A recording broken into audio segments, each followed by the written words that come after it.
स्वागत आहे सर्वांचं मुंबईच्या महानगरपालिका निवडणुकीमध्ये. निवडणुकीच्या कार्यकाळात आपल्या घरी बरेच सारे उमेदवार येऊन गेले, पण आमच्या आई साहेबांनी सर्वांना त्यांचा कौल आधीच दाखवला. दाराशेजारी कमळाची रांगोळी काढून. बुरा लगता है भाई, आप लोग भी जानते हो यार.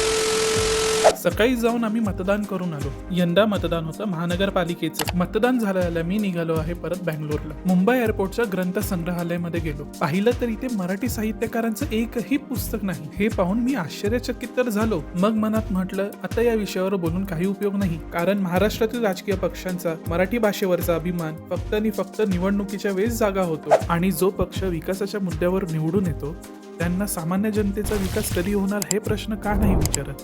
जनतेचा विकास सोडून यांच्या पर्सनल प्रॉपर्टी आणि बंगल्यांचा विकास जास्त दिसून येतो.